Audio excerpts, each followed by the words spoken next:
This is so cool. You're so cool. Hey, how are you? When I was young, I grew up singing in a patriotic singing group called the Futures of America. I even auditioned for Star Search. Not many people know that about my history. And with us now, I'm so delighted to have Christian. And he recently got the Golden Buzzer at America's Got Talent. Welcome to the show. How are you? Thank you so much for having me. I'm so excited to be able to experience this. This is incredible. Oh my goodness. So you grew up in a beautiful family, very supportive of the arts. And tell me a little bit about at what age you knew that you enjoyed singing. When did that happen for you? Well, I grew up with a very musical family. My uncle's in a band, my aunt's in a band, my other uncle's in a band. So every get-together we'd always, have my uncle play his guitar. And we'd all just jam out and sing. And a specific thing I'd love to sing is blues and jazz. So I just randomly just sing and make up my own words that didn't even exist. And I'd scat at 3 years old. And it was just really something that we'd always do for Christmas, Easter, all those big holidays. And that's really when I knew that I loved music. And when I got older, about 9 years old, I sang in my town of Patchogue. During Live After 5 for karaoke, and that's when I really started to get out there and start performing. What was your go-to karaoke song? My go-to karaoke song at the time was ABC. I was 9 years old, by Jackson 5. Yeah, that was a big one for me. ABC, easy as 1, 2, 3. And my go-to karaoke song was always Gloria Gaynor's "I Will Survive," and I actually had the opportunity to interview her at her home. Oh wow! And Christian, the whole time I'm thinking in my head, do I tell her that she's my go-to karaoke song or do I not? I ended up telling her. That's good. And, just be open, right? Yep. I think she was flattered, but we didn't get a chance to do a duet or anything together. Maybe in my future. So the experience now is, so you grew up loving it. Who encouraged you to audition for America's Got Talent? Well, oh wow, good question. Last season, which is when Simon actually came back, Okay. it was something that was always in my mind. It was something I always wanted to do, was perform in front of Simon Cowell. Okay. And to hear that he came back for AGT was just really exciting for me. So I was definitely thinking about doing it. And a good friend of ours submitted me, and I auditioned in front of the producers. And then it's that audition, and then you get through to the actual auditions. Okay. And then what happened at my audition is I got the Golden Buzzer. Yes, you did. It's still thrilling, right? It still feels excuse me, sorry. That's okay. It still feels like it hasn't happened yet. It's just Wow. it doesn't feel real to me yet. It's just such an incredible feeling, a great experience. Dreamlike. In fact, I absolutely dreamlike. and you said that you actually had a real dream that you were performing for Simon Cowell. Yes, I actually always wanted to perform in Simon Cowell because of his huge, stature and not. Let me say that. Okay. How, his reputation in music and just how he is. He's so honest that I feel like he was gonna tell me how it is, whether I liked it or not. Got it. What's so interesting about Simon, and a lot of people that have researched his life, is that he's a self-made person. Things didn't always come easy for him. So sometimes you're watching him and you're like, oh, he's so full of himself, or he's so this, or yeah, it's easy for him because he's multi-zillion trillionaire, right? But he kind of reinvented himself many times over. Life has not always just been so easy for him. He's overcome a lot of challenges. Yes. And I know that about you as well, because you have a blindness. Would you call it a disease or a disorder, Christian? What is it known as?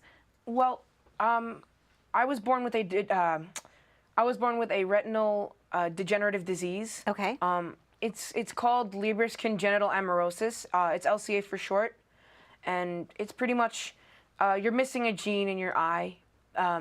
So you're missing this gene, and this gene doesn't produce proteins that your cells need to see. Okay. So as this gene is missing and is not producing proteins, your cells are slowly dying off. And by the ages from 15 to 30, I would have gone completely blind if it weren't for gene therapy. So the gene therapy allowed you now to have some sight. Or did it retard the growth of the blindness? Like, what is the gene therapy doing for you? Well, the gene therapy is it took a copy of that gene that I'm missing. Okay. And it's put into a safe virus, and it's injected into my eye. And the virus's job is to help find that gene's place. And once the gene finds the place, it starts producing the proteins needed for my eyes to start seeing. Excellent. And how's your sight now? I still do have some issues with my eyesight. Okay. But I've been able to see so many things that I haven't been able to see before, like the stars. One particular thing that really stood out with me is I saw the moon for the first time during a show at Adventureland. Okay. We were at Adventureland performing for one of their talent shows, and it was my turn to go up on stage. And one of the MCs there, Triple Threat, we call him, started calling my name, and I wasn't paying attention to him because I was just looking up in the sky. Wow. So Triple Threat walked down, and he was like, "Christian, you're coming on. It's your turn." Right. And I'm just looking up, and I'm looking right into the sky, and I'm looking right at the moon. And he goes, "What are you doing? You looking at the moon?" I'm like, "That's the moon?" Wow. So it was crazy for me because like I've never seen anything like it before. It's just I still can't get used to it, you know. That's such a beautiful story. That feeling when you're able to see something like that for the first time, it's something you'll never forget. I love that. My favorite song ever is Van Morrison's Moon Dance. It's a lovely night for a moon dance. I love that song. I think that might be one of the songs that you might perform sometime. I don't know. I think it needs to be on the list. You got some significant attachment to that. So let's go back and let's talk about the fact that you did get the golden buzzer. So what's going to be happening? You're part of the live performance now? When will that be happening? So I got Howie's golden buzzer. Okay. And what that means is I skip the middle rounds and I go straight through to the live shows. Wow.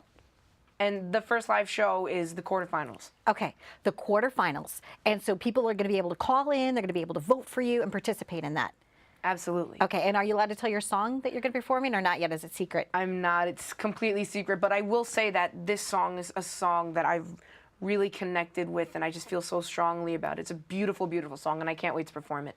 And you also got a chance to meet and work with Sal Valentinetti. Yes. You had lunch with him, right? What did you have for lunch? Anything good? We went to an Italian restaurant. Okay. And we had a pasta carbonara, and it was good. But it was just so incredible to be able to sit and break bread with Sal. He's such a great guy. We're wishing you all the best of luck. I was so excited, to talk to your mom on the phone and to invite you here on Live It Up. You are the epitome of how people should live it up, Christian. You truly embody that, and I thank you so very much. I'm touched by you, really, Thank you truly. so much. You've been one of my favorite guests, and over the multitude of people I've interviewed, you're so real, you're so authentic, and you're going to have a huge career in this industry. Thank you so much. So, thank you so much for having me. You're welcome. Incredible. And you got my vote. Oh, thank you so much. Go, Christian. Go, Christian. And I said to you, drop the last name, right? No disrespect to your family, but it's a difficult one to pronounce. I've got Giordano, Guardardo. I've gotten Guardillo once. Guardillo. Yeah, I've gotten Guardillo before. Right. Amarillo. That would have been something. Armadillo Amarillo from Amarillo, Texas. I don't know, but Christian, thank you again. Thank you so much. Okay. Stay tuned for more on Live It Up. That's right, Christian right here from AGT. He's a big winner. He's got a big heart. Wow, let's follow his career. Yay! Yay! That was awesome. Awesome. That's it? You're